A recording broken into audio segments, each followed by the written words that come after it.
He moves through life with a smoothness that almost feels unfair. Around women he barely notices. His words flow easily, his timing is perfect, and his touch carries a quiet spark. There's no effort, no chasing, just a natural way of being that makes women lean closer, laugh longer, and start changing their lives to keep him near.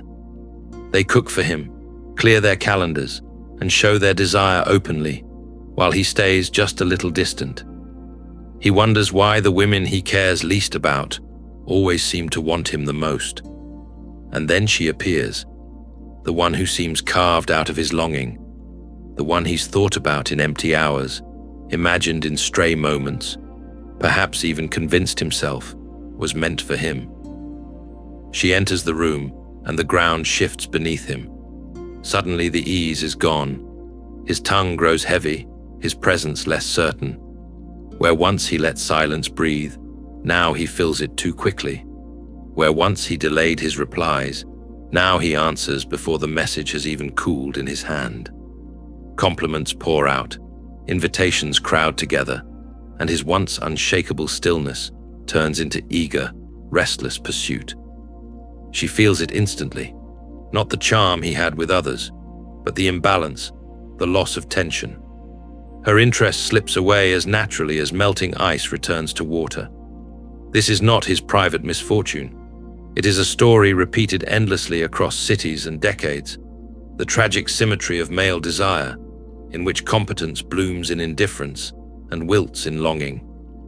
The man who moves like a master in rooms where the stakes are low turns into an amateur the moment he truly cares. His skills do not vanish.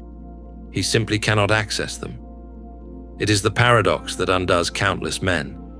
They perform at their best with the women who matter least to them, and stumble most with the women who matter most. Desire, instead of sharpening their edge, dulls it. It alters their movements, their words, their patience. It makes them predictable where they were once mysterious, certain where they were once playfully elusive. When a man feels little for a woman, there is no fear to manage. He does not guard his words, does not overthink his pace.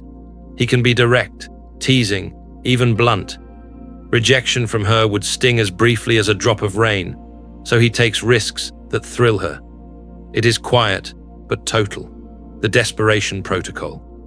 In its grip, the same man who stood like a prize now leans forward like a petitioner. The energy shifts from, "You may have me," to "Please take me," and she feels it before a single misstep can be named. This reversal is not about skill. It is about emotional interference, how investment bends behavior away from what works. It is why some men spend their lives in hollow relationships with women they never truly wanted, while the ones they dream of remain untouched by their best self. What deepens the tragedy is a false belief almost every man carries, that women exist in a kind of hierarchy requiring different keys to unlock. He believes that the ones who dazzle him must be approached with care, flattery, and deference, while those who merely please him can be met with casual boldness. It is a fiction. Beauty does not alter the laws of attraction. It only alters his perception of risk. The most magnetic women are not waiting for worship. They are drowning in it. They are not starved for reverence, but for a man who will meet them with desire, unsoftened by fear. The behaviors that draw in an average woman are the very ones that will draw in the most striking woman he has ever seen, if he can keep from unraveling in her presence. But most men cannot. They approach less desired women as though the game were already won, because they believe they cannot lose. They approach the ones they want most as though the game were already lost, because they believe they cannot win. And in trying to avoid the pain of losing, they ensure they never truly play. In truth, no woman is safe, and no woman is dangerous.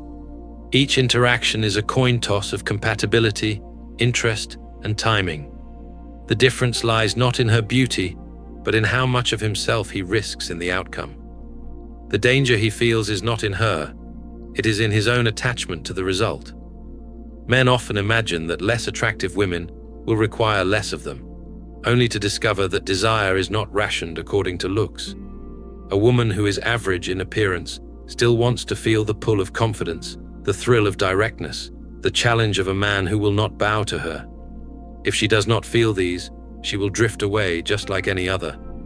This is the equalization of standards. Women desire in alignment with their nature, not their mirror. And yet, men continue to waste their best moves on the ones they care for least, as if those were the safe spaces to be themselves. They forget that the competence they display in those moments could be theirs always, if only they could hold it steady when the stakes feel high. The key lies in what might be called confident detachment, the state a man naturally inhabits when his heart is calm, and the outcome matters little. It is built on three silent pillars. The first is outcome independence, the quiet power of speaking, moving, and touching without tying one's worth to her reply.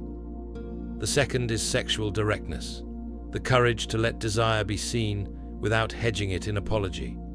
The third is emotional unavailability, not the coldness of indifference, but the richness of a life that does not orbit her approval. Together, these create the unmistakable sense of a man who is the center of his own gravity, who can walk away at any moment, not as a performance, but as a truth. Around such a man, women feel the rare tension of wanting something they cannot quite hold. The tragedy is that most men experience this state only by accident, when they are not particularly interested, or when they already have someone else. In those moments, they are free from the noise of fear and the weight of hope, so they act in the way that most attracts women. When they meet the one they actually want, they cannot hold it. To break the pattern, a man must learn to carry his confident detachment into every encounter, no matter who stands before him. He must resist the impulse to flood her with attention, to answer immediately, to seek reassurance in her smile. He must give her the same space to pursue him that he unknowingly gives to those he does not crave. Because pursuit from a man has an ancient effect on a woman. It makes her retreat, not in spite, but in protection. If she feels chased too soon, her instincts drive her back so she can judge more clearly. The more he presses forward, the faster her desire collapses. She does not always know why she has lost interest, only that she no longer feels the pull she once did. This is why the man who stops chasing sometimes finds her coming closer. In the absence of pressure, desire has room to grow. In the presence of pressure, it cannot breathe.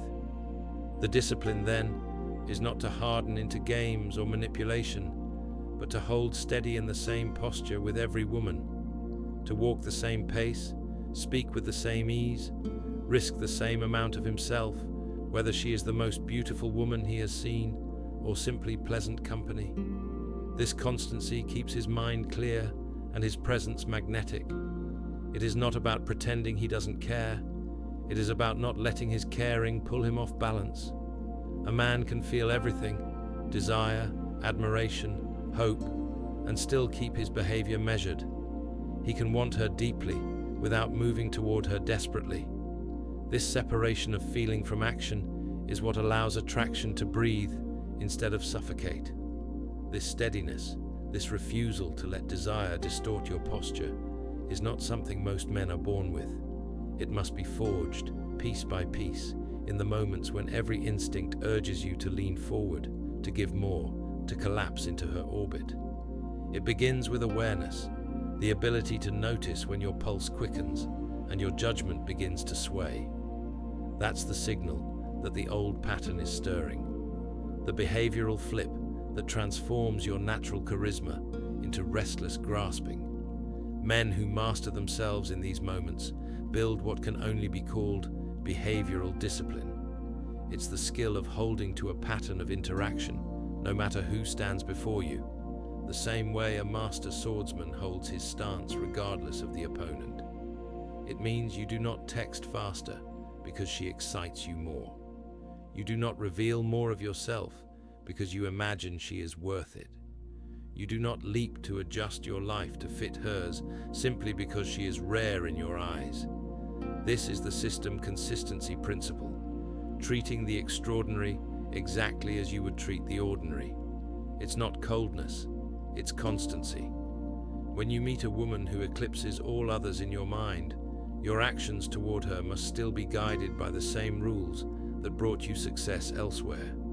Measured communication, gradual escalation, and the quiet certainty that you could walk away if the connection falters. At first, this feels like a betrayal of your own emotions. You want to pour yourself into her, to show her she is different. But the truth is that what will make her feel most drawn to you is not the flood of your attention. It's the restraint that signals you have a center beyond her. To maintain this, you must have an emotional regulation framework, an inner structure that keeps your behavior steady while your emotions rise and fall. It begins with attraction acknowledgement, the simple act of telling yourself, I am starting to care too much, too soon. This recognition allows you to slow your steps before you stumble. Then comes response standardization, deciding in advance how you handle texts, calls, invitations, and intimacy, and holding to those decisions regardless of how much you like her. This prevents the gradual creep of overinvestment that happens when you make an exception for someone you want more. Next is investment monitoring, checking regularly whether you are giving her more time, energy, or mental space than you would give to anyone else at the same stage. If you are, it's a sign to step back. And finally, alternative focus, keeping your attention on other pursuits, other connections, and your own growth, so you never slip into the tunnel vision that breeds neediness. Within this structure lives the most liberating realization of all, the universal attraction algorithm. It is the understanding that the same core behaviors, unshakable confidence, honest sexual expression, and emotional independence, are what draw women in, no matter their beauty, status, or personality. You do not need a different strategy for each woman. You need one true way of moving through the world, applied without deviation. Confidence consistency means that her beauty, her fame, her intelligence cannot alter your belief in your own value. You stand in the same space whether she smiles or scowls. Sexual authenticity means that you let your desire be seen without cloaking it in excessive politeness or hiding it behind platonic gestures. Emotional independence means that your sense of self remains intact, whether she stays or leaves. These principles work because they speak to the deepest layers of female psychology. Women are not inspired by the man who bends himself around them. They are drawn to the one who stands like a fixed star, letting them orbit if they choose. The moment you alter your center to match hers, you cease to be the very thing that attracted her. The path to mastering this is not theory, it is practice. Begin by noticing what you do when you feel nothing much for a woman. The calm pace, the unforced humor, the willingness to let silence linger. Write those behaviors down. This is your baseline. Then, deliberately apply them to women who challenge your composure. Expect the pull to break your form and fight to hold it. At first, you will fail.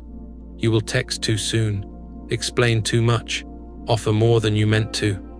But with each trial, you will learn to keep your movements slow, your words deliberate, your life full without her presence. Eventually, the baseline becomes your nature. You no longer have to remember to hold back, because your worth no longer rushes to prove itself. When this happens, desire no longer robs you of your competence. It enhances it. You stand before the woman you have wanted for years and speak as if she were a stranger you met by chance. You move as you always do, not chasing, not clinging, but allowing her to come toward you. She feels it, the same invisible current that made the others want you, and she begins to step closer, pulled by something she cannot name. This is the end of the tragedy, when you finally realize there was never a special strategy for the ones you adored. There was only the discipline to be yourself without dilution, no matter how loudly your heart beats. The women you long for are not immune to the qualities that make all women curious, excited, and drawn in. They are only immune to the man who loses himself in wanting them. Keep your stance, keep your pace. Let her beauty stir you without steering you. When you can do this, you will see the simplest truth of all. The difference between the women who want you and the ones who leave is not in them. It is in whether you can remain the man you are when you have nothing to lose.